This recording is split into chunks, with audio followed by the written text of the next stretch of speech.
میں معذرت چاہتا ہوں، دراصل زاویار کو وقت ذرا کم ہی ملتا ہے۔ آپ سب جانتے ہیں شعبہ ہی ایسا ہے، ورنہ میں اپنی بیٹی کو وہی انگوٹھی پہنانے آ جاتا۔ لیکن کوئی مسئلہ نہیں، یہ گھر بھی اسی کا ہے، یہاں ہو رسم یا وہاں، بات تو ایک ہی ہے نا۔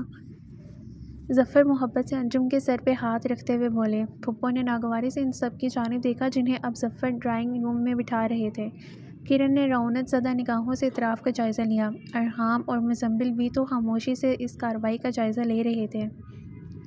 وہ تو یہاں آنے کو رضامند ہی نہیں تھے، مگر رافع کی مانتے انہیں یہ سب کرنا پڑ رہا تھا کیونکہ انجم کی اس سب میں خوشی شامل تھی۔ رشتہ پکا ہوتے ہی وہ تو بس یہاں سے وہاں چہکتی پھر رہی تھی۔ مجھے ماہا کو فون کرنا چاہیے۔ ڈیڈی پلیز، میں نہیں چاہتی کہ میری خوشیوں میں وہ شریک ہو، مجھے نہیں پسند وہ۔ اب آپ دیکھ لیں، آپ کو ماہا چاہیے یا پھر میں؟ وہ ان کے کان کے نزدیک جھکتے نہ روٹھے پن سے بولی۔ رافع اٹھتے اٹھتے وہیں ٹک گئے۔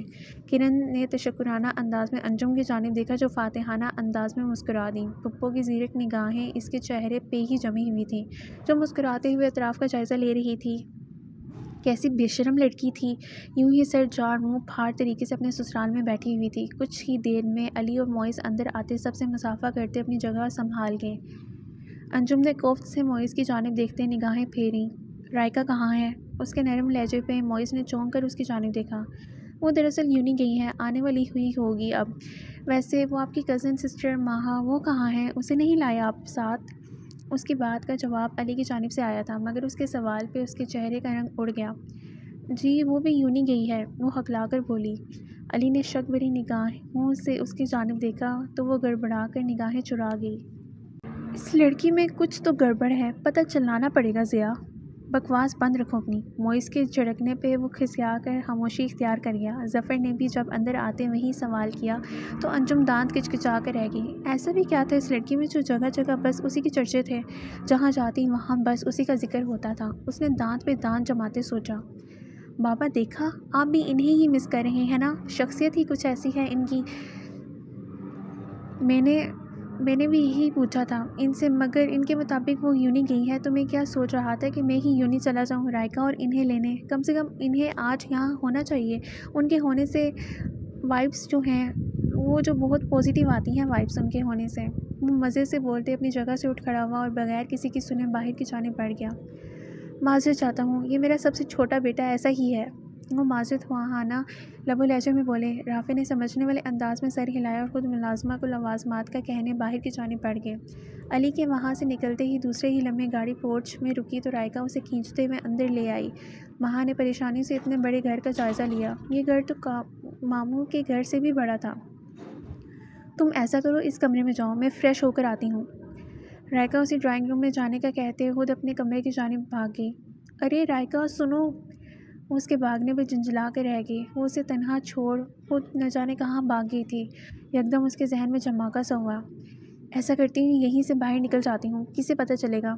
وہ مزے سے سوچتے اس سے پہلے اپنی سوچ پہ عمل پیرا ہوتی رخ موڑتے ہی سامنے کھڑی شخصیت کو دیکھ کر اس کے لبوں سے چیخ نکلتے نکلتے بچی۔ اس نے سانس روک کر زاویار کی جانب دیکھا جس کے چہرے کے تاثرات آہستہ آہستہ پتھریلے ہو رہے تھے۔ تم یہاں کیا کر رہی ہو؟ اس کا بازو اپنی سخت گرفت میں لیتے درشتگی سے بولا۔ ارے ماہا بچے!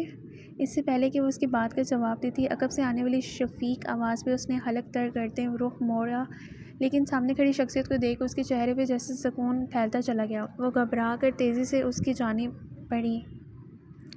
آپ بھی اسے جانتے ہیں بابا؟ اسے کون نہیں جانتا بیٹا جی، یہ تو اتنی اچھی ہے کہ جو اس سے نہیں بھی جاننا چاہتا وہ بھی جان لیتا ہے۔ آپ دونوں کو تو علی لینے یوں نہیں کیا تھا، مگر لگتا ہے وہ یہ بھول گیا کہ مقابل اس کی بہن ہے جو کسی کا حق نہیں مارنے دیتی۔ اس کے سر پہ ہاتھ پھیرتے محبت سے بولے۔ ماہا کے چہرے پہ ایک تاریک سا سایہ لہرایا۔ اس نے بامشکل مسکراتے ان کی جانب دیکھا۔ ویسے کس اینگل سے اچھی لگی ہے یہ آپ کو بابا؟ زاویار اپنے سامنے کھڑی ماہا کو سر تپا دیکھ تمسکرانہ لہجے میں بولتے اسے پہلو بدلنے پہ مجبور کر گیا۔ اس نے بامشکل مسکراتے ظفر کی جانب دیکھا جو تعجب سے زاویار کو تک رہے تھے۔ ہر اینگل سے پیاری بچی ہے یہ، دیکھو تو کیسی بھولی سی ہے، آج کل کی لڑکیوں کی طرح کہاں کچھ غلط دکھتا ہے مجھے اس میں، بہت معصوم ہے۔ تمہیں تو ویسے بھی ہر کسی میں مجرم دکھتا ہے۔ وہ تو اپنی دھن میں اس کی تعریفوں کے پل باندھنے میں مصروف تھے اور زاویار بنا پلک جھپکائے اس کے چہرے پہ نگاہیں جمائے کھڑا تھا، آنکھوں میں اسے دیکھ صرف ایک عنصر ہوتا تھا اور وہی ابھی بھی موجود تھا۔ ماہا نے ملتجانہ نگاہوں سے ظفر کی جانب دیکھا۔ اچھا، مگر ویسے یہ میری مجرم ہی ہے بابا۔ وہ اپنی شیو سے ہلاتے سمجھنے والے انداز میں سر ہلا گیا۔ ماہا کو اس کا انداز بے تحاشا کھٹکا۔ تم نے ابھی سے دیکھا کہاں ہے ٹھیک سے؟ خیر ان سب باتوں کو چھوڑو اور فریش ہو جاؤ، اندر لڑکی والے آ چکے ہیں اور لڑکی بھی، اور آپ بیٹا جی اس کمرے میں آ جائیں۔ اگر فریش ہونا ہو تو رائکا کے کمرے میں چلی جائیے گا۔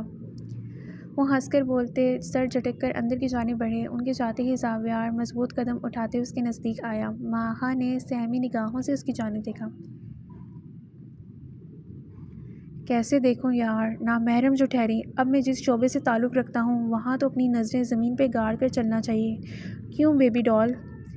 وہ تیز لہجے میں ایک ایک لفظ چبا چبا کر بولا۔ ماہا کے وجود میں پھریری سی دوڑ گئی، البتہ اس کے منہ سے نکلنے والے نام پہ اس کا منہ کھلا کا کھلا رہ گیا۔ اس نے روحانسی نگاہوں سے زاویار کی جانب دیکھا جو اب اسے یوں ہی گھورتے اس کے اطراف میں مزے سے چکر کاٹ رہا تھا۔ ہاں مگر اگر محرم ہوتی تو اچھائی تو کیا بہت کچھ دیکھنے کو۔ بکواس بند رکھیں آپ اپنی۔ وہ اس کی بات مکمل ہونے سے قبل ہی چٹک کر بولی اور ہونہار نگاہوں سے اس کی جانب دیکھا۔ اسے واپس بلانے آتے ظفر نے ناسمجھی سے ماہا کی جانب دیکھا جسے اب ان کی موجودگی میں سانپ سونگھ چکا تھا۔ وہ فوراً ان کی موجودگی میں مسکینیت سے ہنس دی۔ ارے اس اللہ کی گائے کے منہ میں تو زبان بھی ہے، واؤ انٹرسٹنگ بابا، اتنی اچھائیاں اس ہستی میں تو اس کا سچ مچ گرویدہ ہو گیا ہوں۔ دیکھا بابا یہ بولتی بھی ہے۔ اس کا لہجہ صاف تمسخر اڑاتا تھا۔ ماہا نے حفت سے سرخ پڑتے سر جھکا لیا۔ بس نہیں چل رہا تھا کہ خود کو دیے جانے والے نئے خطاب سے اس کا منہ نوچ لیتی۔ ظفر نے تعصب سے اس کی جانب دیکھا اور بوا کی پکار پہ ان کی جانب بڑھے۔ صرف منہ نہیں بلکہ میں ہاتھ چلانا بھی جانتی ہوں۔ وہ ان کے جاتے ہی چٹک کر بولی۔ اور انہی ہاتھوں پہ ہتھکڑی پہنانا بہت اچھے سے جانتا ہوں میں۔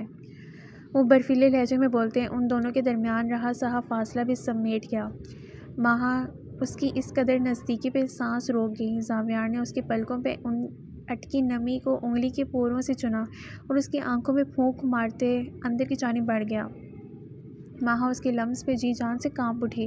وہ نہ جانے کتنی دیر مزید وہیں کھڑی رہتی۔ وہ اسی جگہ پہ کھڑے گہرے سانس بھر رہی تھی۔ مان علی کے گلا کھنکارنے پہ وہ سٹپٹا کر ہوش کی دنیا میں لوٹی۔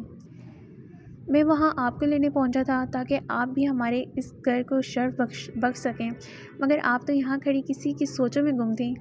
اس کے شرارت والے لہجے پہ وہ ہجل سی ہو گئی۔ علی جو اس کو اور زاویار کی حرکت کو ملاحظہ کر چکا تھا مسکراہٹ دبا کر بولا، چلیں اندر چلتے ہیں اس سے پہلے رسم کا آغاز ہو جائے۔ وہ ہاتھ کی مدد سے اسے اشارہ کرتے ہوئے بولا تو وہ چھوٹے چھوٹے قدم اٹھاتے اندر کی جانب بڑھی تو اندر بیٹھے سب نفوس اسے وہاں دیکھ کر ٹھٹک گئے۔ وہ سب کو سلام کرتے صوفے پہ کونے میں ہی سمٹ گئی۔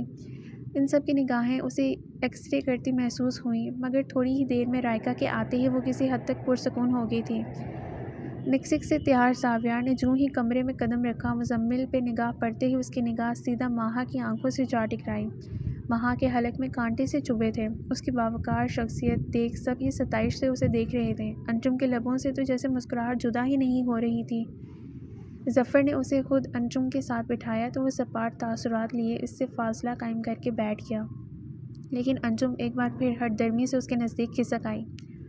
نامحرم ہوں میں تمہارے لیے، اس لیے دور رہو، اب نزدیک مت آنا، کیونکہ جس دن میں نزدیک آیا تو برداشت نہیں کر پاؤ گی۔ اس کے شفاف لہجے پہ انجم حق تک بیٹھی رہ گئی۔ زاویار پرسکون سا اس سے فاصلہ قائم کر گیا۔ اس سے پہلے کہ ظفر کے متوجہ کرنے پہ وہ اسے رنگ پہناتا، علی کے شور مچانے پہ ان سب نے ناگواری سے اس کی جانب دیکھا۔ زندگی موت کا سوال یاد آیا ہے، ایک پوچھنے دیں بھائی، کیا آپ کو کھانا بنانا آتا ہے؟ اس نے سنجیدگی سے انجم کو مخاطب کیا۔ نہیں، دراصل گھر میں ملازم بہت ہیں تو کبھی ضرورت نہیں پڑی۔ اس کے اترا کر بولنے پہ زاویار کی پیشانی پہ لاتعداد شکنیں نمودار ہوئیں۔ اس نے عجیب سے انداز میں اس کی جانب دیکھا۔ اور آپ کو؟ اب کی بار علی نے اپنے ہاتھ سے بنے مائک کا رخ اچانک ہی ماہا کی جانب کیا تو وہ گڑبڑا سی گئی۔ اسی گھبراہٹ میں اس کے ہاتھ سے فون چھوٹتے زمین پوز ہو گیا۔ سب اس کی حرکت پہ نہ چاہتے ہوئے بھی ہنس دیے۔ ماہا کے چہرے پہ سرخی چھا گئی۔ جی آتا ہے سب کچھ، وہ ڈرتے ڈرتے بولی۔ علی تو جیسے اس کے جواب پہ خوشی سے جھوم اٹھا۔ سب ناسمجھی سے اسی کی جانب متوجہ تھے۔ علی تیزی سے انجم کی جانب بڑھا۔ آپ 1 منٹ اٹھیں۔ علی کی آواز پہ انجم خاموشی سے اپنی جگہ سے اٹھ کھڑی ہوئی. اگلے ہی لمحے ایسے ہی اس نے ماہا کو اپنی جگہ سے کھڑا کیا. رائکا حوانکوں کی طرح اس کی جانب دیکھ رہی تھی، البتہ زاویار کی بے تاثر نگاہیں اس کے چہرے پہ جمی تھیں. آپ کو یہاں نہیں بلکہ یہاں بیٹھنا چاہیے. ہمیں اس گھر میں ایک بڑی بہن اور سگر بابی کی ضرورت ہے. آپ کی جگہ یہاں ہے. وہ ماہا کو سمجھنے کا موقع دیے بغیر اسے زاویار کے پہلو میں بٹھاتے ہوئے بولا. اس کی غیر متوقع حرکت پہ زاویار اور ماہا کی نگاہیں بیک وقت ایک دوسرے کی جانب اٹھیں اور نگاہیں ایک دوسرے سے جا ٹکرائیں. اس کے سرخ ہوتی آنکھوں میں دیکھ ماہا کا تنفس بری طرح بگڑ گیا. ماہا سانس روکے اس کی جانب دیکھ رہی تھی. زاویار نے پرسکون سے انداز میں اس کی آنکھوں میں دیکھا. اس کی آنکھوں میں کیا کچھ نہ تھا، ڈر، خوف، بے یقینی، سارے تاثر ایک ساتھ ہی سمٹ آئے تھے. زاویار نے مٹھیاں بھینجتے نگاہیں ہٹا لیں. زاویار نے تعجب سے اس کی جانب دیکھا جو تھر تھر کانپ رہی تھی. اگلے ہی لمحے وہ دانت پہ دانت جماتے علی کی جانب مڑا جو آنکھیں ٹپٹپاتے انجم کی جانب متوجہ تھا. اچھے لگ رہے ہیں نا؟ وہ مزے سے بویں اچکاتے ہوئے بولا. انجم میسنا سا مسکرا دی، ورنہ بس نہیں چل رہا تھا کہ سامنے کھڑے بندے کا منہ سرخ کر دے. ان دونوں کو ساتھ بیٹھا دیکھ کر اس کی آنکھیں جل رہی تھیں. اگر یہ مذاق ہے علی تو انتہائی گھٹیا مذاق ہے. وہ اندر ہی اندر کرتے جل کر بولی. علی نے چونک کر اس کی جانب دیکھا. لیکن میں نے تو کہا ہی نہیں کہ یہ مذاق ہے. یہ میرے دل کی آواز ہے اور میرے ساتھ ساتھ بہت سوں کی. وہ بیچارے کہہ نہیں پاتے اور میرا منہ بند نہیں ہوتا. وہ شانے اچکا کر لاپرواہی سے بولا. ارحام غصے سے اپنی جگہ سے اٹھ کھڑا ہوا. حالات بگڑتے دیکھ زاویار نے نگاہیں اٹھاتے ظفر کی جانب دیکھا. اگلے ہی لمحے وہ علی کی جانب مڑا. بہیو علی. اس کے سرد لہجے پہ علی کھسیا کر رہ گیا. اسی لمحے ظفر کی سخت آواز پہ علی گڑبڑا کر ان کی جانب پلٹا تو ماہا بھی تیزی سے اپنی جگہ سے اٹھ کھڑی ہوئی. مزمل بھی غصے سے اپنی جگہ سے اٹھ کھڑے ہوئے تھے اور انجم اس کی حالت تو ایسی تھی کہ ابھی ماہا کو کچا چبا جائے گی. مطلب یہاں بھی اس پہ ماہا کو فوقیت دی گئی تھی. یہ کیا حرکت ہے علی؟ بابا آپ خود سوچیں، میں نے تو سب ہی کی بھلائی سوچی تھی. وہ ہلکے پھلکے لہجے میں بولتے شانے اچکا گیا. ماہا نے اس کی جانب یوں دیکھا جیسے اس کی دماغی حالت پہ شبہ ہو. وہ اپنی اس حرکت کی بدولت اس کے لیے پریشانی پیدا کر رہا تھا. یہاں سب بڑے موجود ہیں، اس لیے اپنی بھلائیاں اپنے پاس رکھیں. وہ کڑے لہجے میں بولے. علی ان کی بات پہ کھل کر ہنس دیا. آئی ایم سوری بابا، میں بس یہ پرینک کر رہا تھا انجم جی کے ساتھ. وہ ہنس کر انہیں ٹالنے والے انداز میں بولا تو سب کے تنے ہوئے تاثرات ڈھیلے پڑ گئے. مگر اس دوران بھی انجم کی نگاہیں ماہا کے چہرے پہ جمی تھیں جس نے چہرہ جھکایا ہوا تھا. البتہ نہ جانے کیوں وہ سرخ پڑ رہا تھا. ہٹو کہ اب یہاں سے، یا پھر تمہارا بھی دل ہے یہاں بیٹھنے کا؟ وہ اس کے نزدیک آتے زہر ہند لہجے میں بولی. ماہا نے نم آنکھوں سے اس کی جانب دیکھا اور تیزی سے اس بات میں سر ہلاتے زمین پر گرا اپنا موبائل اٹھاتے باہر کی جانب بھاگ گئی. سب نے پریشانی سے اس کی جانب دیکھا اور علی اس کا چہرہ تو اس کی حرکت پہ پھیکا پڑ گیا. زاویار کی نگاہیں نہ جانے کیا سوچ کر دروازے کی جانب اٹھی جہاں سے وہ باہر گئی تھی، مگر سر جھٹک کر رہ گیا.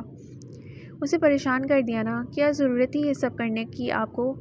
رائکا بھی اس کی حرکت سے نالا تھی، تبھی دانت پیستے ہوئے بولی. سبھی گھورتی نگاہوں سے اسے دیکھ رہے تھے. اچھا چلیں اب بس کریں، ایسا محسوس ہو رہا ہے جیسے رضیہ گنڈوں میں پھنس گئی ہوں. چلیں رسم شروع کرتے ہیں. علی میسنی سے مسکراہٹ سمیت بولا. معز نے ناگواری سے اس کی جانب دیکھا جس کی بدولت اسے یوں بڑی محفل میں شرمندہ ہو کر باہر جانا پڑا تھا. اس کے برعکس اب انجم کا دل پرسکون ہو چکا تھا کیونکہ اس کی خواہش کے مطابق ماہا اب وہاں موجود نہیں تھی. ویسے آپ نے میری ایک خواہش پوری کی ہے اس سب کے دوران. انجم کی مسکراتی آواز پہ رائکا کے ساتھ ساتھ علی کی حیرت زدہ نگاہیں بھی اس کی جانب اٹھیں، لیکن وہ اس وقت تک نگاہوں کا زاویہ بدل چکی تھی. اس کے بعد بڑوں کی موجودگی میں ایک دوسرے کو ان دونوں نے رنگ پہنائی. رنگ پہنانے کے بعد جب شادی کی رسومات کے بارے میں تفصیل سے باتیں کرنے میں محو تھے، جب علی ان سب پہ ایک خاموش نگاہ ڈالتے باہر نکل گیا. اس نے ماہا کی تلاش میں نگاہیں گھمائی جو گھر میں تو موجود نہیں تھی. یہ کہاں گئیں؟ وہ اپنا سر کھجا کر بولتے باہر کی جانب بڑھا، مگر گیٹ سے باہر لان میں سامنے ہی بینچ پہ بیٹھی ماہا کو دیکھ کر اس کے چہرے پہ بے یقینی در آئی. اب ایسا بھی کیا کر دیا تھا اس نے کہ وہ گھر سے باہر ہی نکل گئی تھی؟ وہ تیز قدموں سے چلتے اس تک پہنچا تو وہ گھبرا کر اپنی جگہ سے اٹھ کھڑی ہوئی. چہرہ آنسوؤں سے تر تھا. علی کی آنکھیں تحیر کے مارے پھیل گئیں. آپ میری وجہ سے رو رہی ہیں؟ وہ اسے کہنا چاہتی تھی کہ نہیں، اپنی قسمت پہ، مگر پھر نہ جانے کیا سوچ کر خاموشی سے چہرہ جھکا گئی. I am really sorry, very sorry, اگر آپ کو میری حرکت اس قدر ناگوار گزری ہے.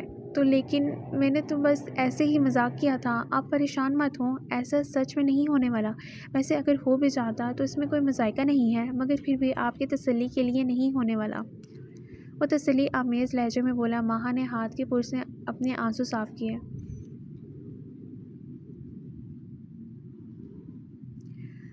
باقی آگے کا کچھ پتہ نہیں، میرا ایمان بدلتے وقت نہیں لگتا۔ جی؟ ماہا نے آنسو بھری نگاہیں اٹھاتے اس کی جانب دیکھا۔ کتنا روتی ہیں آپ؟ اسے مسلسل روتا دیکھ کر وہ تعجب سے بولا۔ ماہا نے تیزی سے اپنا چہرہ رگڑ ڈالا۔ آپ کو کیا معلوم آپ کی وجہ سے مجھ پہ کیا قیامت۔ اس کے بعد پہ اس سے پہلے کہ وہ چڑھ کر اپنی بات مکمل کرتی اگلے ہی لمحے تھم گئی۔ وہ اپنا دل کیوں اس کے سامنے کھول رہی تھی؟ اس کی رنگت سفید پڑ گئی تھی۔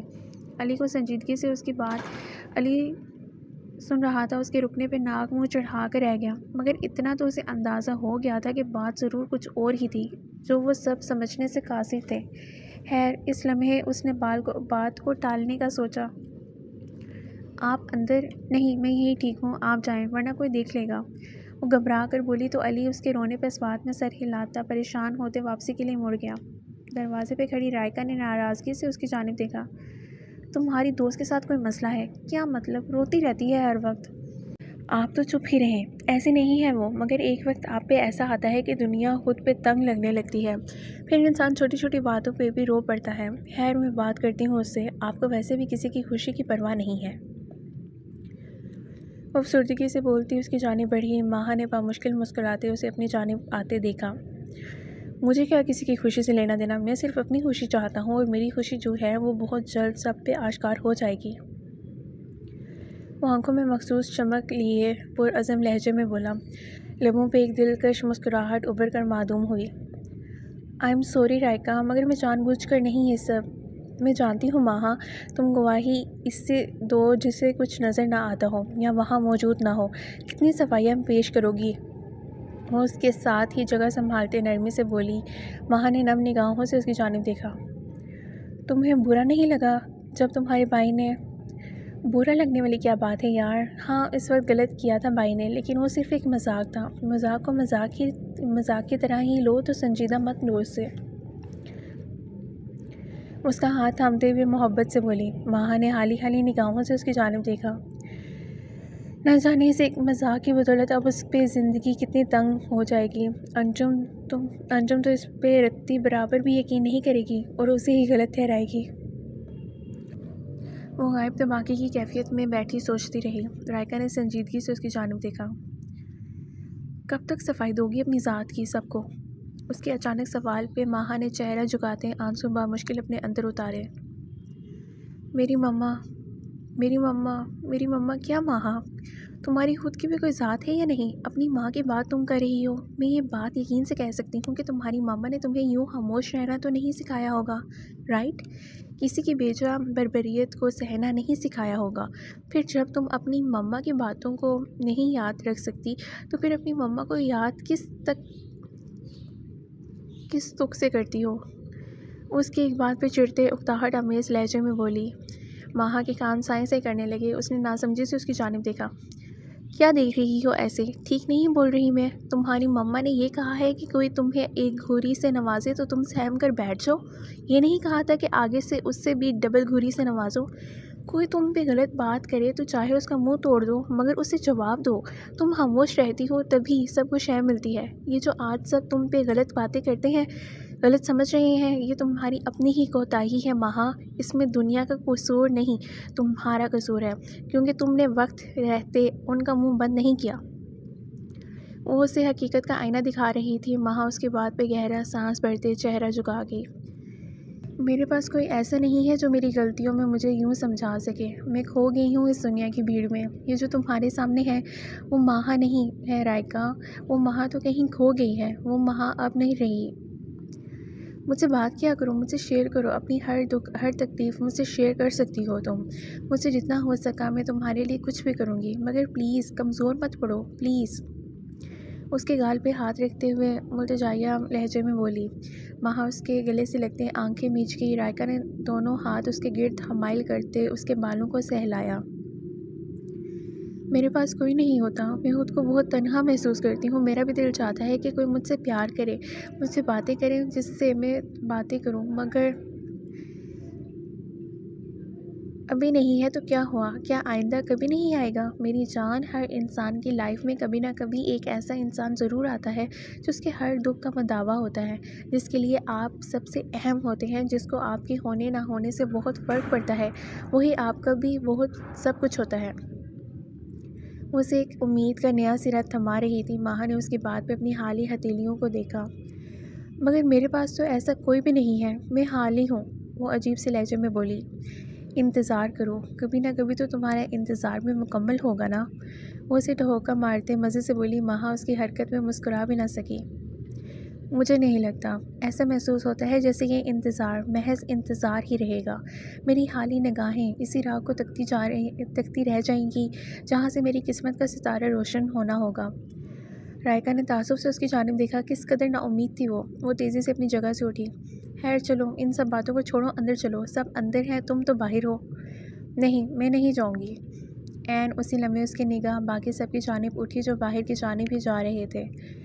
وہ اپنا بیگ شانے پہ لٹکائے اپنی جگہ سے اٹھ کھڑی ہوئی اور چھوٹے چھوٹے قدم اٹھاتے ان کی جانب بڑھ گئی۔ ان سب کی گاڑی میں بیٹھتے ہی ظفر صاحب نے اس کے سر پہ ہاتھ رکھا تو اس کی آنکھیں من من آنسوؤں سے بھر گئیں۔ اس نے بغیر کسی کی جانب دیکھے گاڑی کی جانب قدم بڑھائے۔ ارے تم آفس نہیں جاؤ گی کیا یہاں سے؟ مجھے لگا کہ تم آفس جاؤ گی، اور تم تو ہمارے ساتھ بھی نہیں آئی تھی، تو ہم تو ایک ہی گاڑی لائے، اب واپسی کیسی ہوگی؟ انجم کی تمسکنانہ آواز میں ماہا کا چہرہ اہانت کے احساس سے سرخ پڑ گیا۔ اس نے سختی سے بیگ کی اسٹرپ کو تھام لیا۔ ماہا آپ یہاں آ جاؤ، وہ بیٹھ جائے گی، تم پریشان مت ہو۔ ارحام کے کچھ بولنے سے پہلے ہی رافع بول اٹھے۔ کیا ہو گیا ہے آپ کو؟ آپ جانتے ہیں میری ٹانگ پہ چوٹ ہے، میں اتنا تنگ ہو کر نہیں بیٹھ سکتی، تکلیف اٹھتی ہے۔ کرن کراہتے ہوئے ناگواری سے بولی۔ انجم نے دل ہی دل میں ان کی اداکاری کو داد دی، البتہ ارحام اور مزمل ان دونوں کی حرکتوں پہ دانت کچکچا کر رہ گئے۔ ماہا تم یہاں بیٹھ جاؤ، میں جیسے جیسے کر کے آ جاؤں گا۔ ارحام کی بات پہ اس نے قدم تیزی سے پیچھے لیے اور نفی میں سر ہلایا۔ آپ جائیں، میں خود ہی آ جاؤں گی۔ وہ سپاٹ لب و لہجے میں گویا ہوئی اور قدم پیچھے کی جانب لیے۔ پیچھے کھڑے سب جو بات کو سمجھنے کی تگدو میں تھے، اس کے یوں پیچھے ہونے پہ خود آگے ہوئے۔ کیا ہوا، سب ٹھیک ہے نا؟ جی سب ٹھیک ہے، وہ بس مجھے واپسی میں مارکیٹ سے ہونا ہے کسی کام کی وجہ سے، تو میں انہیں بول رہی تھی کہ میں آ جاؤں گی خود ہی۔ ماہا ہلکے پھلکے لہجے میں بولی۔ سب نے ستائشی انداز میں اس کی جانب دیکھا جو اب دھیمے سے مسکرا رہی تھی۔ ارے اس میں مسئلہ کیا ہے؟ یہ جو گاڑی ہے نا، اس طرح کی نہ جانے کتنی گاڑیاں آپ کی خدمت کے لیے پیش ہیں۔ پیاری بہنا، آپ بس اپنی بائک کو حکم دیجیے، اور انکل یو ڈونٹ وری، ہم انہیں ان کے اصل ٹھکانے پر پہنچا دیں گے جہاں جانا یہ ڈیزرو کرتی ہیں۔ وہ مزمل کی نگاہیں مسلسل ماہا کے وجود پہ گڑی دیکھ چکا تھا، تبھی دانت پہ دانت جماتے کٹیلے لہجے میں بولا، لیکن بظاہر لہجہ پرسکون تھا۔ ان کی گاڑی کے وہاں سے نکلنے تک ہی علی بھی پورچ سے گاڑی نکال لایا۔ اس کی کوئی ضرورت نہیں تھی، میں رکشا۔ ارے بیٹھے بیٹھے بھائی، سمجھے مجھے، چھوٹا یا بڑا یہ آپ کی مرضی ہے، وہ شرارت بھرے لہجے میں بولا۔ ماہا نے چونک کر رائکا کی جانب دیکھا جو مسکراتے ہوئے اسی کی جانب دیکھ رہی تھی۔ وہ گہرا سانس بھرتے اس کی جانب بڑھی اور اس کے گلے سے لگی تھی۔ آج اسی کی بدولت ہی وہ یہ بولنے پہ مجبور ہوئی تھی، نہ جانے اس میں اتنی ہمت کہاں سے آ گئی تھی۔ تھینک یو سو مچ، اس کے کان میں سرگوشی کرتے پیچھے ہٹی اور ان سب کو الوداعی کلمات کہتے خاموشی سے گاڑی میں بیٹھ گئی۔ نہ جانے کیا سوچ کر رائکا بھی علی کے ساتھ ہی اگلی سیٹ پہ بیٹھ گئی تھی۔ اوکے بابا، ہم آتے ہیں، علی انہیں ہاتھ ہلاتے ہوئے بولا تو انہوں نے مسکراتے ہوئے اس بات میں سر ہلایا تھا۔ ان کی اجازت ملتے ہی علی نے گاڑی زن سے آگے کی جانب بڑھا دی۔ گھر لوٹنے تک وہ خود کو کافی حد تک سنبھال چکی تھی۔ چہرے پہ کسی قسم کے پچھتاوے کا تاثر نہیں تھا، چہرہ بالکل سپاٹ ہو چکا تھا، اور یہ سب راستے میں ہو رہی علی اور رائکا کی باتوں کی بدولت تھا کہ وہ اس حد تک سنبھل گئی تھی، اور اسے یہ جان کر حیرت ہوئی تھی کہ ایک ہفتے بعد ہی ان کی شادی طے پائی تھی۔ چھوٹے سے مہندی کے فنکشن کے بعد نکاح کر کے اسے رخصت کرنے کا فیصلہ ہوا تھا۔ اس نے لب بھینچ لیے، اگر ابھی وہ دونوں اسے نہ بتاتے تو اسے گھر میں سے بھی کسی نے نہیں بتانا تھا۔ آ گئے تم گلچھڑے اڑا کر، کرن کی کاٹدار آواز پہ اس کے کمرے اپنے کمرے کی جانب بڑھتے قدم بے ساختہ ٹھٹکے۔ اس نے چونک کر ان کی جانب دیکھا جو کہنے کو ایک ماں تھی اور ان کی بیٹی اس کے جتنی ہی تھی، لیکن پھر بھی وہ اس قسم کے الفاظ اس کے سامنے استعمال کرتے گھبراتی نہیں تھی۔ جی ممانی جان، بہت اچھا سفر رہا۔ یہ سفر اس تمام سفر پہ بھاری تھا جو میں اس گھر میں کر رہی ہوں۔ وہ دونوں ہاتھ سینے پہ باندھتے جتانے والے لہجے میں بولی۔ کرن نے کٹیلی نگاہوں سے اس کی جانب دیکھا جس کے منہ میں ایک بار پھر سے زبان آ چکی تھی۔ ان کی اڑتی رنگت دیکھ ماہا تمسر سے مسکرا دی۔ اتنی ہی دیر میں باقی سب بھی لانچ میں جمع ہو گئے تھے۔ کوئی پریشانی تو نہیں ہوئی بیٹا؟ نہیں ماموں جان، آپ بھی یہ سوال غلط وقت پہ پوچھتے ہیں۔ ویسے جب پریشانی ہوتی ہے اس وقت آپ خاموشی اختیار کر جاتے ہیں، اور جب میں پرسکون ہوتی ہوں اس وقت آپ کو میری پریشانیوں کی یاد آ جاتی ہے۔ وہ ہنس کر ناگواری سے بولی۔ رافع نے ناسمجھی سے اس کی جانب دیکھا۔ اس نے تو کبھی ان سے اس لہجے میں بات نہیں کی تھی۔ ماہا، کیا ہوا ہے بیٹا؟ کچھ بھی نہیں ماموں جان۔ خیر، بہت مبارک ہو انجم تمہاری شادی کی۔ آخر کو تم اس گھر سے چلی جاؤ گی۔ وہ مسکرا کر اس کی جانب بڑھی۔ تم نے تو اپنی جانب سے بہت کوشش کی تھی کہ ایسا کچھ نہ ہو سکے، مگر میری جگہ تم آ جاؤ۔ بھلا میری خوش قسمتی تمہیں کہاں ہضم ہو رہی ہوگی؟ اتنے بڑے، اتنے امیر، اتنے اچھے گھر میں جا رہی ہوں میں، اور اتنا ہینڈسم شخص مجھے مل گیا ہے۔ یہ سب میرا کام نہیں ہے ڈیئر۔ دراصل انسان جیسا ہوتا ہے اس کے منہ سے الفاظ بھی ویسے ہی نکلتے ہیں۔ It's not a big deal. تمہارے اندر زہر بھرا ہوا ہے اور زہر کبھی نہ کبھی باہر نکلتا ہے، پھر چاہے وہ کسی بھی صورت میں ہو۔ وہ شانے اچکاتے لاپرواہی سے بولی۔ کرن نے حشمگین نگاہیں اس کی جانب اٹھائیں۔ یہ دیکھ رہے ہیں آپ ڈیڈی، اس لیے میں آپ سے کہتی تھی کہ یہ معصوم بالکل نہیں ہے۔ وہاں بھی یہ حرکت اس نے جان بوجھ کر کروائی ہوگی ڈیڈی، کہ جان بوجھ کر میری خوشیاں ہڑپنے کی تیاریاں کر رہی ہے۔ میں نے دیکھا تھا اسے باہر علی سے بات کرتے ہوئے۔ اس نے پلاننگ کی ہوگی ایسی حرکت سب کے سامنے کرنے کی۔ ایسی لڑکیوں کو خوب جانتی ہوں میں۔ وہ تو جیسے اس کے بولنے پہ بفر اٹھی تھی، تبھی زہر خون لہجے میں گر آئی۔ ماہا نے خوف سے اس کی جانب دیکھا۔ انجم، تم اندر جاؤ، بات کو فضول میں مت بڑھاؤ۔ رافع کی سخت آواز پہ وہ پیر پٹکتے، ایک تنفر بھری نگاہ اس پہ ڈالتے اندر کی جانب بڑھ گئی۔ جب یہ ناگن کی اولاد، بس ایک لفظ مزید نہیں میری ماں کے خلاف، ایک لفظ بھی نہیں، ورنہ میں عمروں کا لحاظ بھول جاؤں گی۔ سمجھ لگی میری بات؟ میری ماں کے خلاف اگر آپ کے منہ سے ایک لفظ بھی نکلا تو میں بھول جاؤں گی کہ آپ مجھ سے رشتے میں کتنی بڑی ہیں۔ وہ ان کی بات مکمل ہونے سے قبل ہی چیخ اٹھی۔ کرن کو اس میں آج اتنے عرصے بعد پرانی ماہا کی جھلک دکھی تھی۔ اس نے گھبرا کر رافع کی جانب دیکھا جو گھسیلی نگاہوں سے انہیں ہی دیکھ رہے تھے۔ کیا ہو رہا ہے یہاں؟ مزمل کی اچانک آمد کے ساتھ اچانک سوال پہ ماہا نے نفرت میں ڈوبی نگاہیں اس کی جانب اٹھائیں۔ تنفس بری طرح بگڑا ہوا تھا۔ یہ لڑکی میرے آگے زبان چلا رہی ہے۔ زبان چلانے کا موقع بھی تم نے دیا ہے کرن؟ رافع کی کڑی آواز پہ وہ پہلو بدل کر رہ گئیں۔ ان کی بات پہ مزمل کی نگاہیں اسی لمحے ماہا کی جانب اٹھی جو لاپرواہی سے چہرہ جھکائے کھڑی تھی۔ چہرہ کسی بھی قسم کے تاثر سے پاک تھا۔ مزمل نے رافع کو دیکھ کر پلکیں چپکائیں اور کرن کو لیتے اندر کی جانب بڑھ گیا۔ ماہا بیٹھو، مجھے آپ سے کوئی بات نہیں کرنی ماموں جان، کوئی بھی نہیں، یا یوں کہوں کہ مجھے آپ سے بات کرنے کی چاہ ہی مر چکی ہے۔ وہ کھوئے کھوئے لہجے میں بولی۔ رافع نے تڑپ کر اس کی جانب دیکھا، مگر اس سے پہلے اس کی جانب بڑھتے ماہا تیز قدموں سے چلتی وہاں سے نکلتی چلی گئی۔ اس کے جاتے ہی وہ پریشانی کی کیفیت میں صوفے پہ ڈھہ گئے۔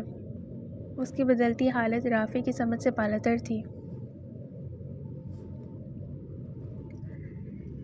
شام کے سائے چاروں طرف میں اپنے پر پھیلا چکے تھے۔ ہوا میں ہلکی ہلکی ہنکی موجود تھی۔ درختوں کے ہلنے والے پتوں کی بدولت فضا میں سرسراہٹ سی پیدا ہو رہی تھی۔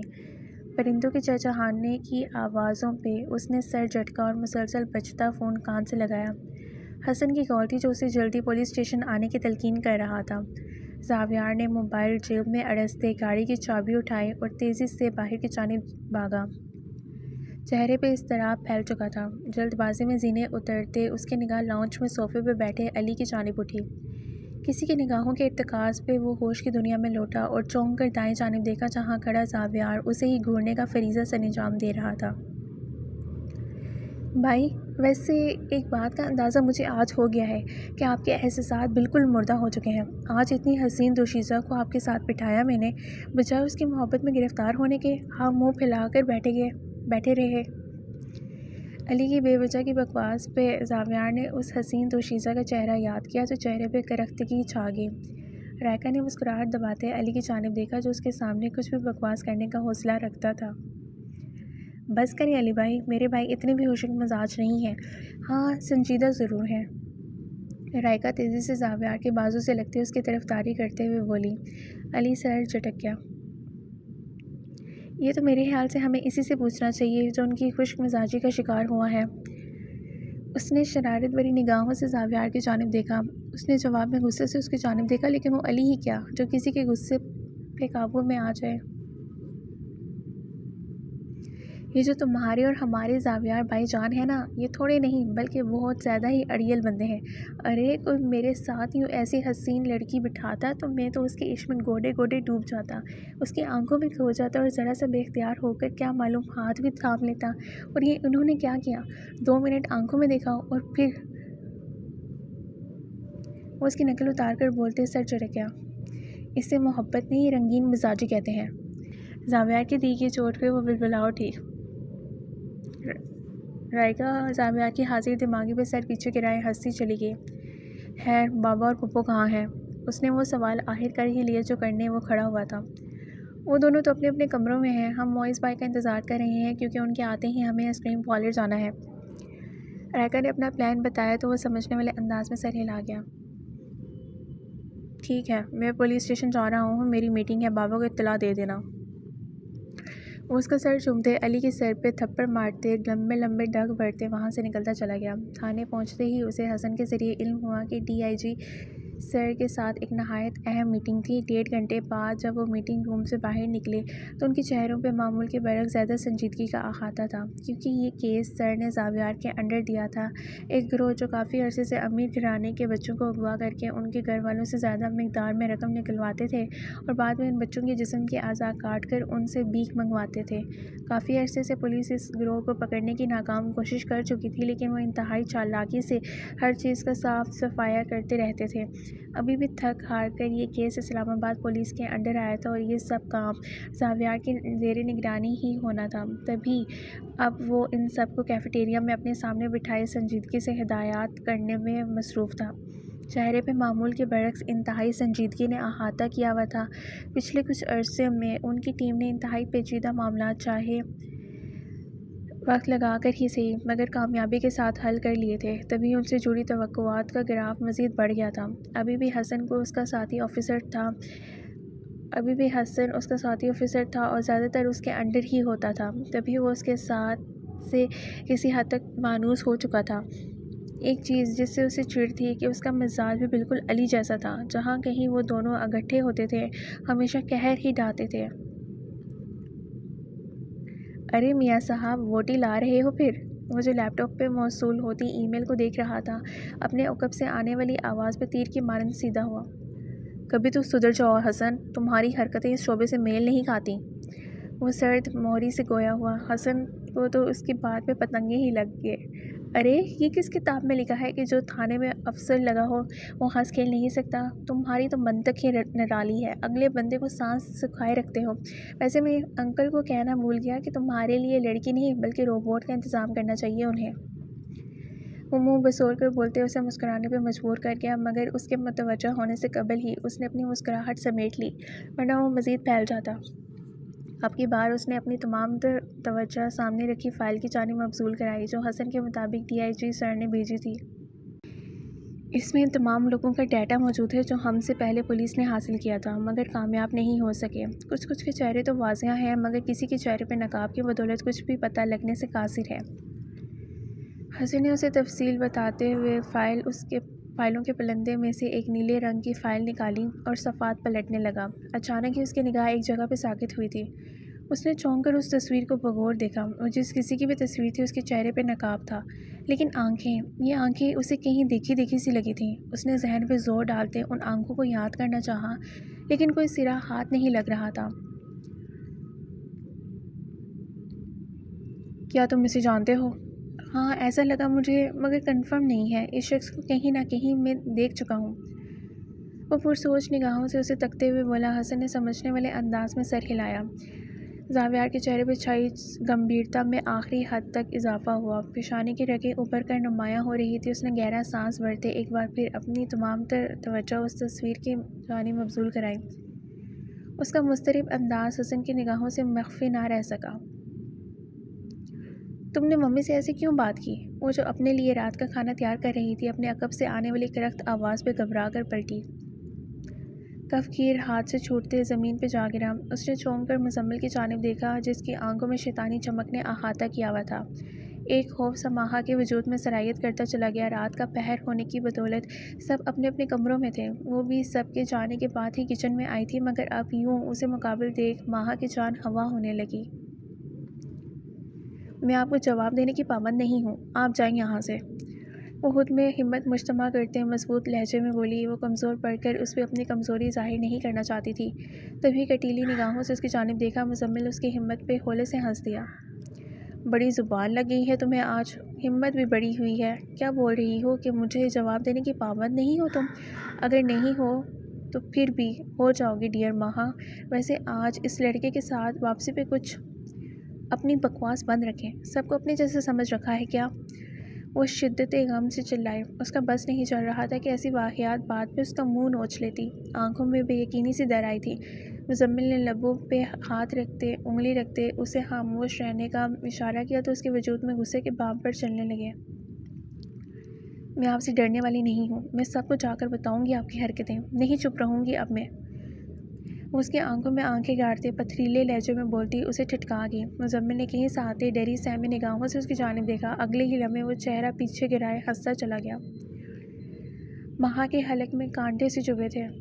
اس سے پہلے کہ وہ کفگیر وہیں چھوڑتے باہر کی جانب بھاگتی، مزمل نے اس کی کلائی اپنے شکنجے میں لیتے اسے اپنی سمت کھینچ لیا۔ وہ اس کے سینے سے ٹکراتے ٹکراتے بچی۔ ماہا نے پھٹی پھٹی نگاہوں سے اس کی جانب دیکھا۔ چھوڑے مجھے۔ وہ کسمساتے خود کو اس کے وحشیانہ گرفت سے آزاد کرانے کی صحیح کر رہی تھی۔ اس کی بے رحم گرفت میں ماہا کی جان نکلنے والی ہو گئی تھی۔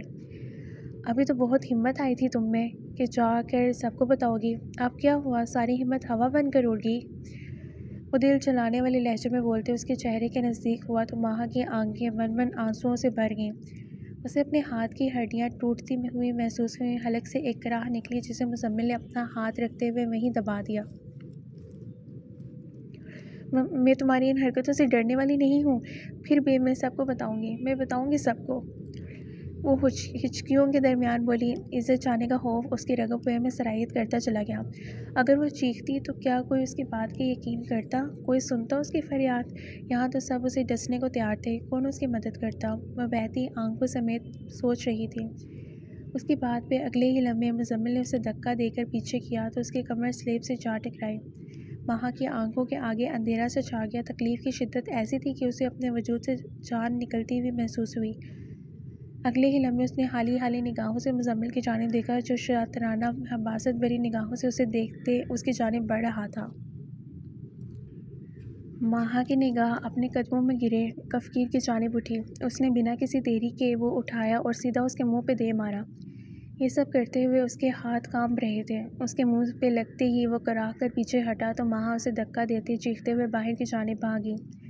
وہ ہامتے ہامتے مسلسل چلا رہی تھی اور مزمل اس کی حالت تو ایسی تھی کہ کسی نے اس کے وجود سے جان نکال لی ہو۔ اسے ماہا سے ایسی توقع بالکل نہیں تھی کہ وہ سب کے سامنے شور مچا دے گی اپنی عزت کی پرواہ کیے بغیر۔ اس کے یوں چلانے پہ سب اپنے کمروں سے باہر نکلتے ہال میں جمع ہو گئے۔ رافع اس کی حالت دیکھ بھاگتے ہوئے اس کی جانب بڑھے۔ میری جان ماہا، یہ کیا ہوا؟ کیا ہوا؟ سب ٹھیک ہے نا؟ رافع اسے اٹھاتے ہوئے بولے مگر وہ مسلسل کانپ رہی تھی، ہونٹ نیلے پڑ چکے تھے۔ ماموں یہ انہوں نے میرے ساتھ غلط کرنے کی کوشش کی ہے، مزمل اس شخص نے مجھے۔ وہ ہچکیوں کے درمیان اٹک اٹک کر بولی۔ سب نے بے یقینی کی کیفیت میں مزمل کی جانب دیکھا جو مسلسل نفی میں سر ہلا رہا تھا۔ رافع کی بے یقین نگاہیں مزمل کی جانب اٹھیں، البتہ ارحام تو بنا کوئی وقت ضائع کیے اس پہ پل پڑا تھا۔ ماہا ڈر کر رافع کے پہلو میں جا کھڑی ہوئی۔ ارے پاگل تو نہیں ہوگی، وہ تمہارا سگا بھائی ہے، ایک پرائی لڑکی کی خاطر اس پہ شک کر رہے ہو؟ کرن مزمل کی حمایت میں فوراً اس کی جانب بڑھی۔ رافع خاموش تماشائی بنے ماہا کی جانب دیکھ رہے تھے۔ ممی آپ کو اس کی حالت آج کل کیا ممکن نہیں ہے، جان بوجھ کر اپنی یہ حالت کی ہوگی تاکہ سب کی نگاہوں میں میرے بیٹے کو برا بنا دے۔ اب بھول گئے اپنے بیٹے کی شرافت کو آپ؟ دیکھا نہیں آج کیسے اس لڑکے کے ساتھ آئی تو تیور بدلے ہوئے تھے، ضرور اس نے ہی کوئی پٹی پڑھائی ہوگی کہ ایسا کرنا، پھر یہاں سے بھاگ نکلیں گے ہم۔ ایسا ہی ہوا ہے نا ماہا؟ کرن کی سخت آواز میں ماہا نے حالی نگاہوں سے اس کی جانب دیکھا جنہوں نے خود ہی ساری کہانی ترتیب دے ڈالی تھی۔ البتہ مزمل کے چہرے پہ اب سکون ہی سکون تھا، وہ جانتا تھا کہ کوئی اس کے بات پہ یقین نہیں کرے گا۔ ممانی، آپ ایک عورت ہو کر مجھ پہ یہ الزام؟ وہ عجیب سے لہجے میں بولی۔ اس نے چونک کر رافع کی جانب دیکھا جو بالکل خاموش کھڑے تھے۔ ڈیڈی کو کیا دیکھ رہی ہو کہ وہ تمہارے حق میں کچھ بولیں؟ انہیں بھی سب کچھ دکھائی دیتا ہے ماہا حسن کہ تم کیسے ہمارے گھر کی خوشیوں کی دشمن بنی ہوئی ہو۔ پہلے تمہاری ماں اور اب تم ناگن بن کر ہمارے سر پہ سوار ہو گئی ہو، مگر تم اس سب میں کامیاب نہیں ہو پاؤ گی۔ شرم نہیں آئے اپنے کردار پہ اتنی بڑی بات کرتے؟ ماہا نے چونک کر اس کی جانب دیکھا جسے بچانے کی خاطر وہ آدھی رات کو بنا اپنی پرواہ کیے تھانے گئی تھی، جس کے لیے وہ شخص کے آگے گڑ گڑائی تھی، جس کے کردار پہ اس نے ایک بات بھی نہیں آنے دی تھی، اور آج وہی لڑکی سب کچھ بھلا کر اس کے کردار کو پامال کر رہی تھی۔ اس نے بھیگی نگاہوں سے اسے دیکھا جو اب سر جھٹک رہی تھی۔ میں جھوٹ نہیں بول رہی، اس شخص نے ایک بار پہلے بھی میرے ساتھ یہ سب… بکواس بند رکھو تم۔ میری شرافت پہ اتنا بڑا اور گھناؤنا الزام لگاتے تمہیں شرم نہیں آئی؟ تمہیں میں اس گھر میں اتنا بڑا مقام دلوانے جا رہا تھا اور تم نے کیا کیا؟ دیکھا اپنی ڈیڈی، یہ لڑکی ڈیزرو ہی نہیں کرتی، اس لڑکی کے ہی کردار میں کوئی کھوٹ۔ اس سے پہلے کہ وہ نفرت میں مزید کوئی زہر اپنے منہ سے اگلتا، اپنے منہ پہ پڑنے والی تھپڑ کی بدولت وہ لڑکھڑا کر 2 قدم پیچھے ہٹا۔ زناٹے دار تھپڑ کی آواز پوری فضا میں گونجی تھی۔ سب نے بے یقینی کی کیفیت میں اپنے لبوں پہ ہاتھ جما لیے۔ البتہ مزمل ناسمجھی سے رافع کی جانب دیکھ رہا تھا جن کی آنکھوں میں اس کے لیے فقط ایک ہی عنصر تھا اور وہ نفرت کا تھا۔ بس بہت ہو گیا، بہت کر لیا، کہہ لیا تم نے، اور بہت سن لیا میں نے۔ کیا سمجھا تھا تمہیں میں نے کہ اپنا سب سے شریف بیٹا، اپنی سب سے پیاری اولاد جس کے دل میں صرف محبت ہی محبت ہے، مگر میں کیسے بھول گیا، جس کی ماں ہی نفرت سے بنی ہو، اس کے بچوں کے دل میں محبت کیسے ہو سکتی ہے؟ تو نے بھی اپنی اصلیت دکھا دینا، ثابت کر دیا ہے کہ تم بھی اسی عورت کی اولاد ہو۔ یہ کیا بول رہے ہیں آپ؟ اس لڑکی کی وجہ سے؟ جو بول رہا ہوں ٹھیک بول رہا ہوں، اور تم چپ رہو تم آج۔ تمہاری بدولت ہماری اولاد اس نہج پہ پہنچ چکی ہے کہ وہ اچھے برے میں فرق کرنے سے قاصر ہے۔ وہ درستگی سے داڑ اٹھے۔ کرن گھبرا کر پیچھے ہٹی، البتہ ماہا کی ہچکیاں ایک بار پھر سے بند گئیں۔ اس نے آپ کی بار زمین پہ بیٹھتے اونچا اونچا رونا شروع کر دیا۔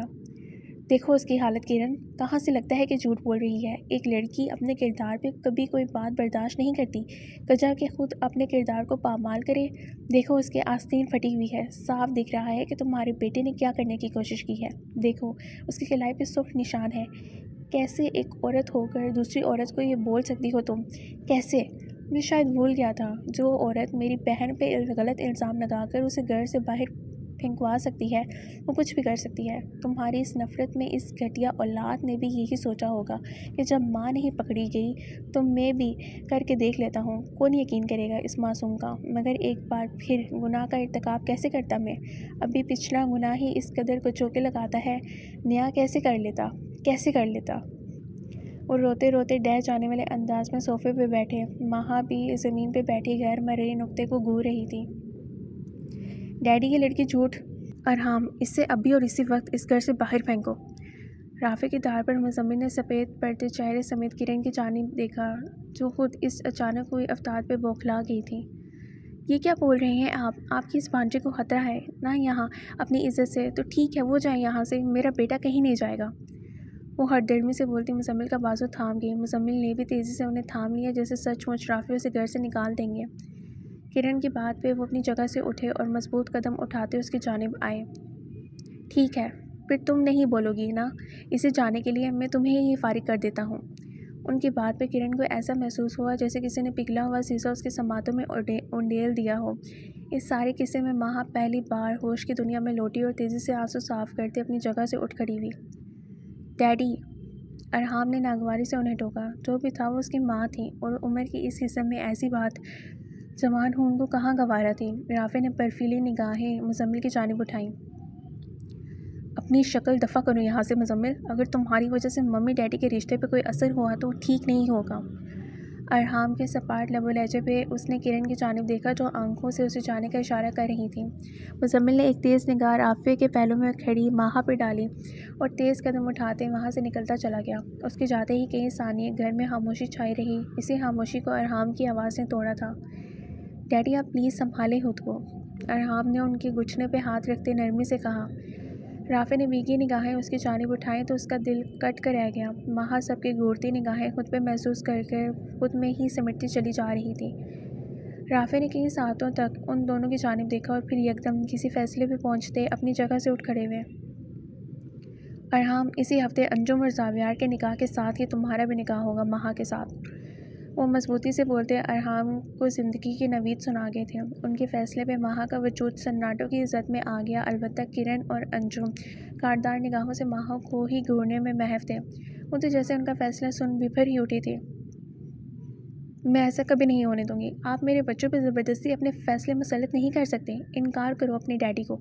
ایک کو گھر سے نکال دیا، دوسرے کی جان کے پیچھے پڑ گئی ہے اب یہ ٹائم۔ بولو ارحام کہ تم راضی نہیں ہو اس رشتے پہ۔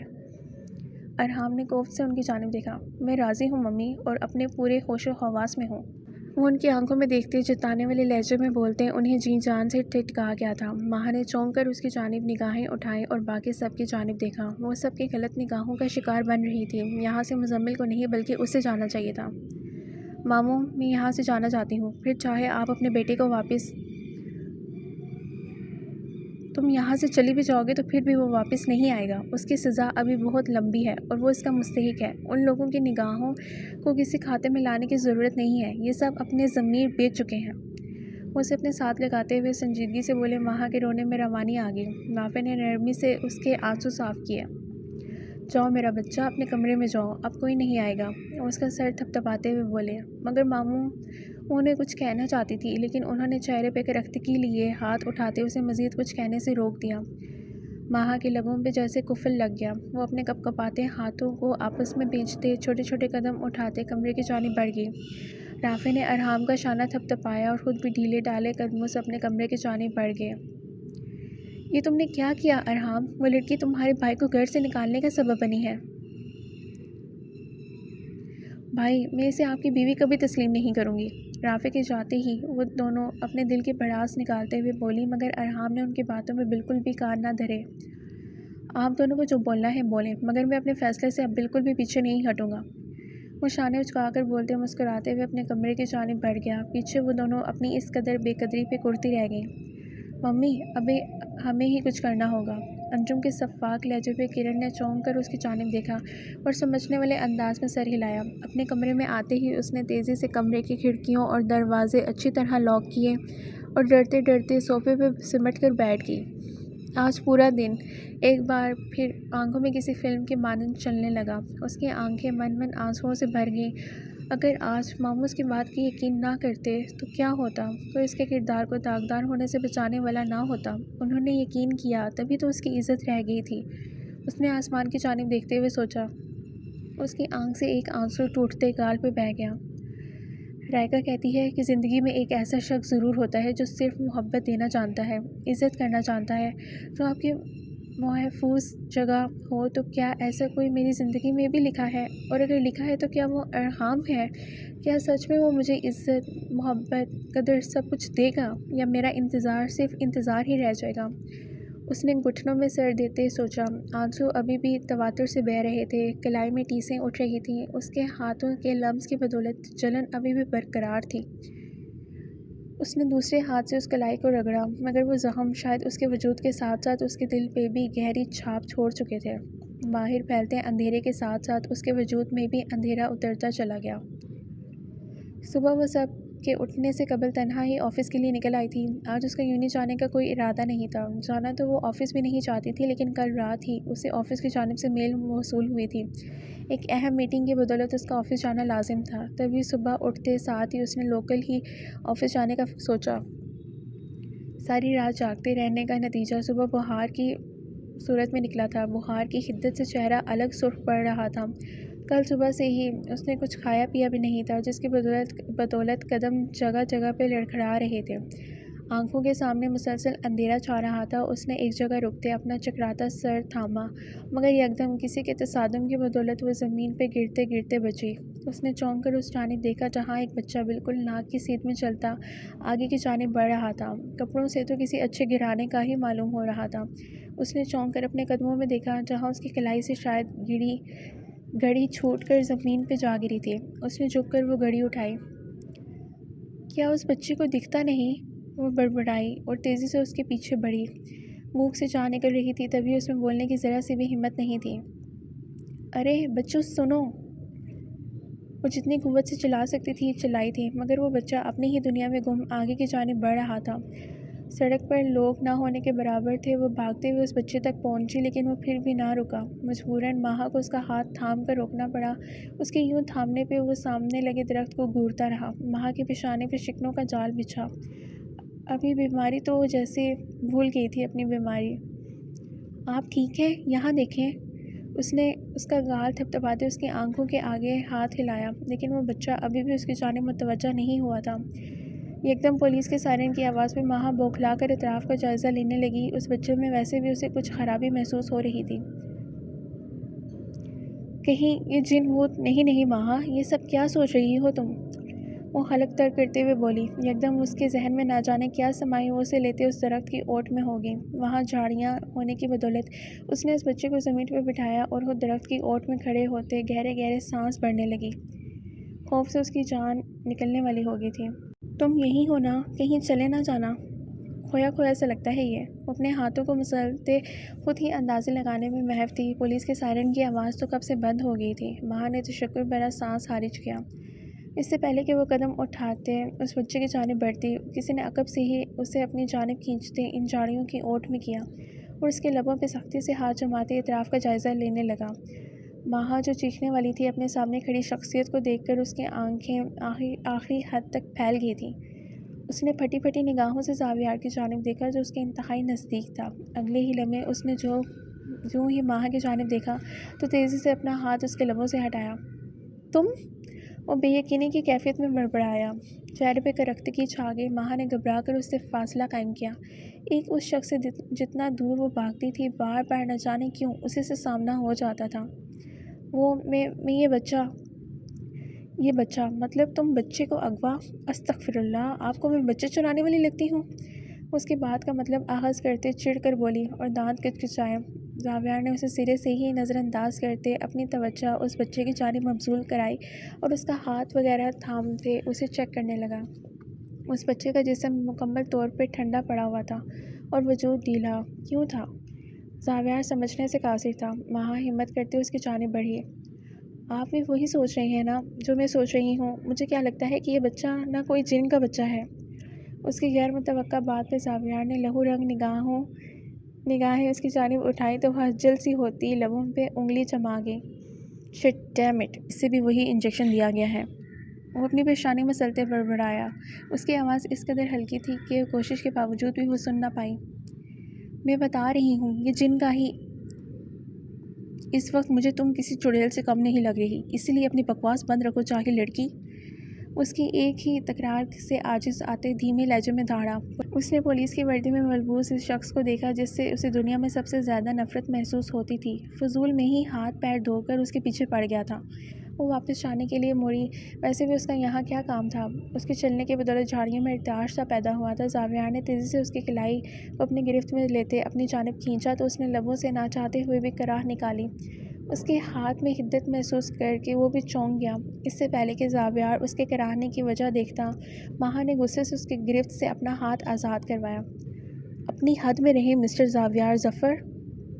وہ شہادت کی انگلی اٹھاتے ایک ایک لفظ چبا کر بولی۔ تکلیف کی بدولت آنکھوں میں پانی بھر گیا تھا، تبھی آواز بھی بھرا گئی تھی۔ اس سے قبل کہ زاویار اس کی اٹھی انگلی کو جگڑتا، اس کی کلائی پہ ثبت انگلیوں کے سرخ نشان دیکھ کر ٹھٹک گیا۔ اس نے اگلے ہی لمحے اس کی کلائی اپنی گرفت میں لی تو ماہا کا پور سلگ اٹھا۔ اس نے کلائی چھڑوانی چاہی لیکن دوسری جانب گرفت قابل ستائش تھی۔ اس کے ماتھے کی رگیں بے تحاشا پھولی ہوئی تھیں۔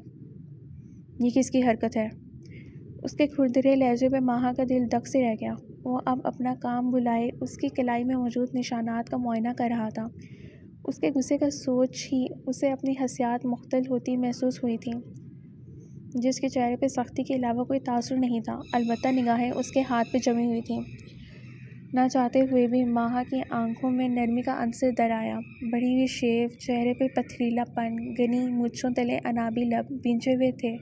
وہ خوبصورتی اور وجاہت سے بھرپور مرد تھا اور اس کے چہرے پہ نگاہیں ٹکائے نہ جانے کون سی دنیا میں گم ہوئی تھی۔ ایک حسرت سی جاگی تھی من میں، ایک کسک تھی جو اس کے پورے وجود کو جکڑ رہی تھی۔ اگر یہ شخص میرے نصیب میں ہوتا تو اس سے جڑا ہر رشتہ صرف میرا ہوتا۔ نہ جانے کیسے اس لمحے اس کے دل نے یہ سرگوشی کرتے اسے ساکت کر دیا۔ اسی لمحے زاویار کی نگاہیں اس کی نگاہوں سے ٹکرائیں۔ میں کچھ پوچھ رہا ہوں تم سے۔ زاویار کے سخت لہجے پہ اس نے خود ساختہ سوچوں کو جھٹکا اور گڑبڑا کر اس کے ہاتھ سے اپنا ہاتھ کھینچا۔ کچھ بھی نہیں ہوا، بس وہ ایسے ہی۔ اس نے اسے ٹالنا چاہا، لیکن زاویار کی پیشانی پہ سلوٹیں نمودار ہوئیں اور اس نے اپنا سانس روک لیا۔ مجھے بتاؤ کہ یہاں کیا ہوا ہے، اور فضول کی باتیں بگاڑنے کی میرے ساتھ کوئی ضرورت نہیں ہے تمہیں، آئی سمجھ؟ میری بات جواب دو مجھے اب۔ وہ درشتگی سے گویا ہوا۔ ماہا نے ناگواری سے اس کی جانب دیکھا۔ کیوں بتاؤں میں آپ کو؟ کیا لگتے ہیں آپ میرے جو آپ کی باتوں کا جواب دوں میں؟ جس سے رشتہ ہوا ہے آپ کا صرف اسی سے کنسرن شو کریں، میرے سر پہ سوار ہونے کی قطعی ضرورت نہیں ہے آپ کو۔ وہ بھی اسے جتانے والے انداز میں بولتے نگاہوں کا زاویہ بدل گئی۔ کنسرن، وہ بول کر زور سے ہنسا۔ کنسرن، اور وہ بھی تمہارے لیے؟ میں بس یہ جاننا چاہ رہا تھا کہ جس لڑکی کو میرا چھونا اس قدر ناگوار گزرتا ہے، اس نے کسی دوسرے کے ساتھ یہ سب؟ وہ بولتے بولتے رکا اور مائنی خیز نگاہوں سے ماہا کی جانب دیکھا، جس کے کان سائیں سے کر رہے تھے۔ اس نے بے یقینی کی کیفیت میں زاویار کی جانب دیکھا، جو اب سر جھٹکتے دوبارہ بچے کی جانب متوجہ ہو چکا تھا۔ اس کا ایک بار پھر معائنہ کرتے ہی اس نے اپنا فون نکالتے کان سے لگایا۔ جنگل کے ایریا کو اچھے سے گھیر لو، وہ جو کوئی بھی ہے یہیں ملے گا۔ اس کے تحکم بھرے لہجے پہ ماہا نے خوفزدہ نگاہوں سے اس کی جانب دیکھا اور وہاں سے جانے کو پر تولنے لگی۔ اس سے پہلے کہ وہ اسے نظر بچا کر وہاں سے بھاگتی، زاویار نے ایک جھٹکے سے اسے واپس نیچے کھینچا۔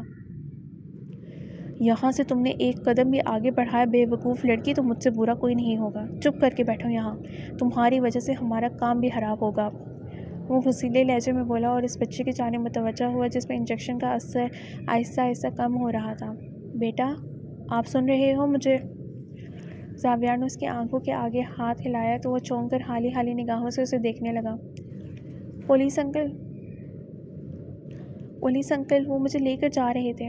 اپنے سامنے بیٹھی پولیس کو دیکھ کر وہ تیزی سے اس کے سینے سے لگا۔ زاویار نے نرمی سے اس کے بالوں کو سہلایا۔ کوئی کہیں نہیں لے کے جا رہا آپ کو، آپ محفوظ ہو یہاں۔ اچھا مجھے بتاؤ کہ کون تھے وہ لوگ، اور یہ؟ اس نے نرمی سے اس کے گال پہ ہاتھ رکھا۔ میں نہیں جانتا، مجھے اتنا یاد ہے کہ میں ان کے ساتھ جانے پہ منع کر رہا تھا، لیکن پھر اچانک کچھ گردن پہ چبھا تھا اور اس کے بعد مجھے کچھ یاد نہیں۔ ہاں، اس کے پاس ایک لڑکی اور بھی تھی، اس نے روتے روتے بتایا۔ وہ بچہ بھی اس صورتحال سے گھبرا رہا تھا۔ ماہا کی آنکھیں خوف کے مارے پھیل گئیں۔ اس نے اپنے خشک پڑتے لبوں پہ زبان پھیری۔ اگلے ہی لمحے اس کا فون بجا۔ زاویار نے بنا کسی تاخیر کے فون اٹھایا تو حسن کی کال تھی۔ ہم جنگل کی بیک سائڈ پہ ہیں، تم اس لڑکی اور بچے کو لے کر وہیں آ جاؤ۔ حسن کی بات پہ اس نے نہایت احتیاط سے اطراف کا جائزہ لیا اور جھک کر آگے کی جانب بڑھ گیا۔ جھاڑیاں ہونے کی بدولت ایسے کوئی بھی انہیں دیکھنے سے قاصر تھا۔ مطلوبہ گاڑی دکھتے ہی وہ تیزی سے اس جانب بڑھے۔ اسی لمحے ماہا بری طرح اوندھے منہ زمین بوس ہوئی۔ تکلیف کے احساس سے آنکھیں پانی سے بھر گئی تھیں۔ اگلے ہی لمحے اس کی چیخ پہ پورا جنگل گولیوں کی تھڑتھڑاہٹ سے گونج اٹھا۔ زاویار نے کینہ توز نگاہوں سے اس کی جانب دیکھا اور 2 آفیسرز کو یہاں رکتے اس بچے کو گاڑی میں بٹھایا۔ اس سے پہلے کہ وہ غصے سے ماہا کو بھی گاڑی میں بٹھاتا، جھاڑیوں میں سرسراہٹ سی پیدا ہوئی۔ داؤد نے چونک کر بچے کی جانب دیکھا۔ یہاں سے نکلو، فوراً اس بچے کو لے کر، کوئک!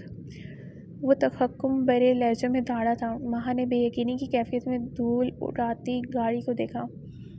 میں نے ساتھ جانا تھا، وہ منمنائی۔ اب ٹھہرو اسی جنگل میں اور سکون کرو، کس نے کہا تھا کہ اتنی زور سے چلاؤ؟ وہ زہر خند لہجے میں گھرایا۔ حسن نے ناگواری سے اس کی جانب دیکھا۔ کیا ہو گیا ہے زاویار؟ وہ جان بوجھ کر تو نہیں چلائی ہوں گی نا؟ فضول گوئی سے پرہیز کرو۔ حسن اسے شرمندہ کرنے کی کوششوں میں تھا۔ وٹس ایور، دوسری جانب بے نیازی عروج پہ تھی۔ وہ تینوں اب نہایت چوکنا ہو کر آگے کی جانب قدم بڑھا رہے تھے اور وہ آنسوؤں سے تر چہرے کو رگڑتی ان کی تقلید میں قدم بڑھا رہی تھی۔ اگلے ہی لمحے اپنے سر پہ سے کسی پرندے کے پر مارنے پہ وہ ایک بار پھر سے چیخی۔ حسن تیزی سے بھاگتا ہوا اس کے پاس آیا۔ آپ ٹھیک ہیں؟ میرا مطلب چیخی کیوں تھی؟ وہ شاید کوئی پرندہ تھا، اس نے ڈر کر وضاحت کی تھی۔ اس کے معصوم چہرے کو دیکھ کر حسن نے دل ہی دل میں لا حول کہا۔ What naan sense! بونک رہا تھا کہ مت لاؤ کسی کو، دیکھ لو اب اس کی حرکات، جلد سے جلد اس کا بندوبست کرو اور یہاں سے بھجواؤ اسے، ایسے ہی سر پہ مسلط کر لیا ہے۔ وہ اشتعال کے عالم میں بڑبڑایا۔ سر، اطلاع ملی ہے کہ ان کی گاڑی ابھی بھی اسی مقام پہ موجود ہے، مطلب وہ ابھی اسی جنگل میں موجود ہیں، یہاں سے نکل نہیں پائیں گے۔ ہمیں جلد سے جلد اس بچی کو ان کی قید سے چھڑوانا ہوگا، ورنہ جو ان کے مطالبات ہیں وہ پورا کرنے پہ ان کے ماں باپ مجبور ہو جائیں گے، اور سب سے اہم بات، وہ لوگ پھر بھی بچوں کو آزاد نہیں کرتے۔ افسر کی اطلاع پہ اس نے پریشانی سے اپنی پیشانی مسلی اور ایک نظر حسن کو دیکھا جس کی نگاہیں مسلسل ماہا کو دیکھ رہی تھیں۔ اپنے اندر کے ٹھرکی انسان کو سلا دو حسن۔ بکواس بند کرو، اس کے بارے میں ایسا کچھ بھی نہیں سوچ رہا تھا میں۔ دیکھ نہیں رہے جلی سی ہے، معصوم ہے، کہیں خود کا کوئی نقصان نہ کر بیٹھے۔ حسن کے لہجے میں اس کے لیے تشویش محسوس کر وہ پیچ و تاب کھا کر رہ گیا۔ اگلے ہی لمحے وہ واپس ماہا کی جانب بڑھا۔ بہنا، چل کیوں نہیں رہی؟ تھوڑی سی ہمت کریں۔ حسن نے اس کی ہمت بندھانی چاہی۔ ماہا نے نم نگاہوں سے اسے دیکھا۔ پاؤں میں کچھ شبہ ہونے کی بدولت وہ چلنے سے قاصر تھی۔ جیسے ہی وہ چلنے لگتی، پاؤں میں موجود چیز بے تحاشا چبھتی تھی۔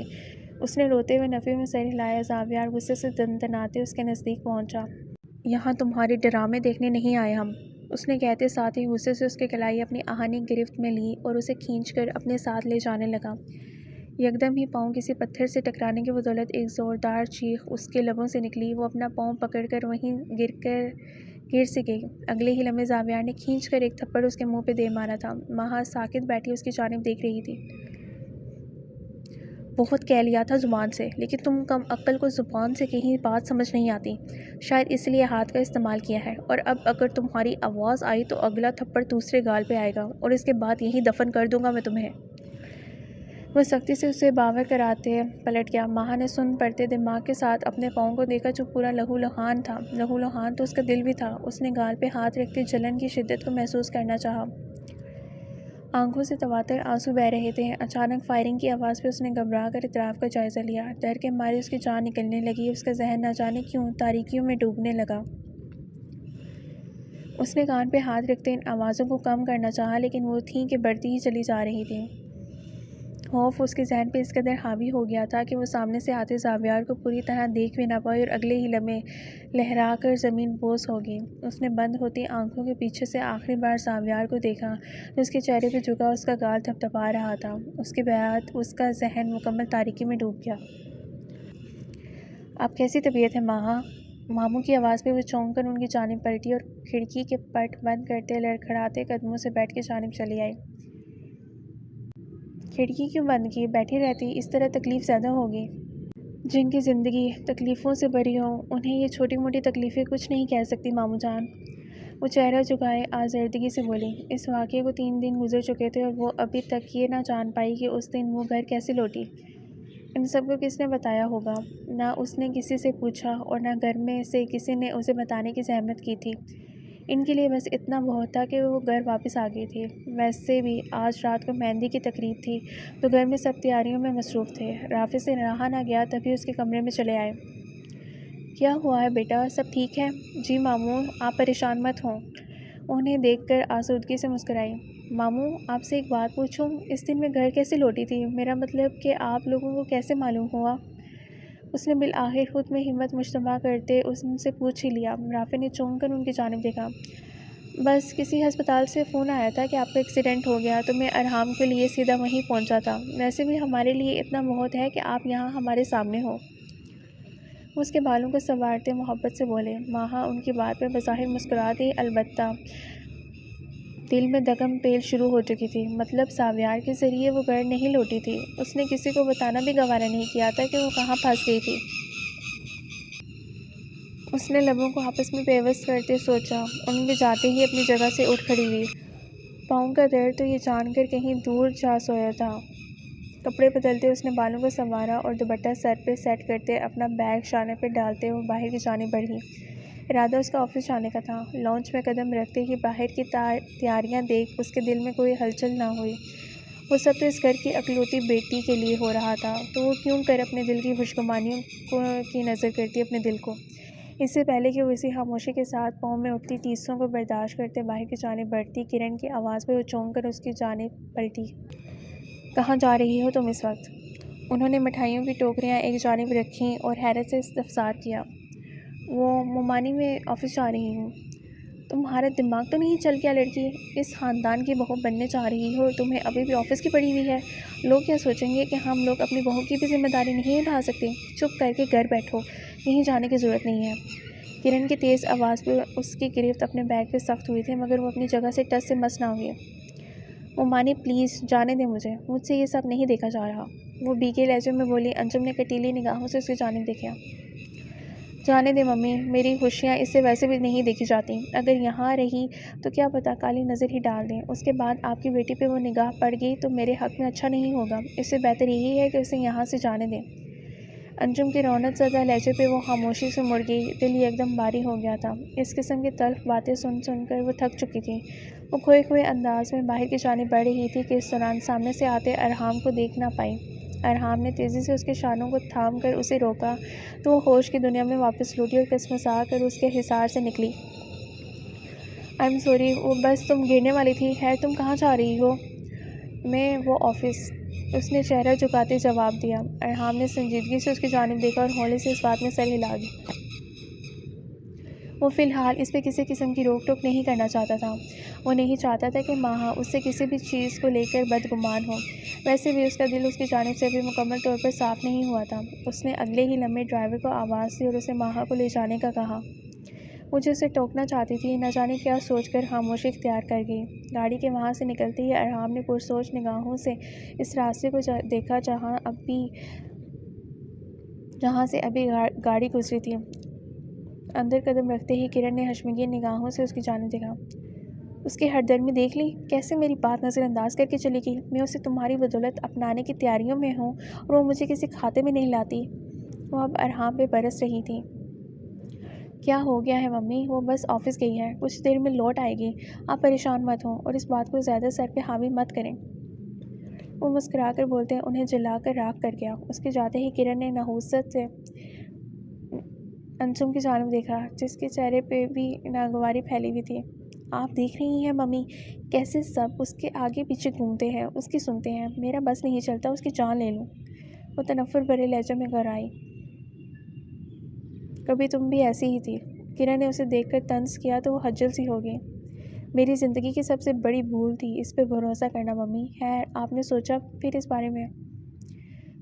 اس بابت سوچتے انجم کی آنکھیں چمک اٹھیں۔ کرن نے اس کی بات پہ زور و شور سے اس بات میں سر ہلایا تو انجم کے لبوں پہ شیطانی مسکراہٹ پھیل گئی۔ میں جب کسی کام کی بابت سوچ لیتی ہوں پھر اسے پورا کر کے چھوڑتی ہوں۔ ابھی تو بس پلان ہوا ہے، جب اس پہ عمل درآمد ہوگا تو سوچو کتنا لطف آئے گا۔ وہ ہنستے ہوئے بولی۔ انجم کی مسکراہٹ نے بھی ان کا بھرپور ساتھ دیا۔ میں تو ویسے بھی بس کل کے دن کے انتظار میں ہوں، جب ایک قیامت کا سماں ہوگا۔ بس مجھے پہلے فارغ کر دیجیے گا، بعد میں اس کے ساتھ جو جی میں آئے کیجیے گا۔ وہ شہادت کی انگلی اٹھاتے جتانے والے لہجے میں بولی۔ کرن اس کی بات پہ دلکشی سے مسکرا دی۔ اسی دوران فون بجنے کی آواز پہ کرن نے چونک کر شیشے کی میز پہ رکھے موبائل کو دیکھا، مگر اسکرین پہ ابھرتے نمبر کو دیکھ انہوں نے بنا کسی تاخیر کے فون اٹھاتے کان سے لگایا۔ کہاں ہو تم؟ ان کے لہجے میں ایسا کچھ تھا کہ انجم بھی ان کی جانب دیکھنے پہ مجبور ہوئی۔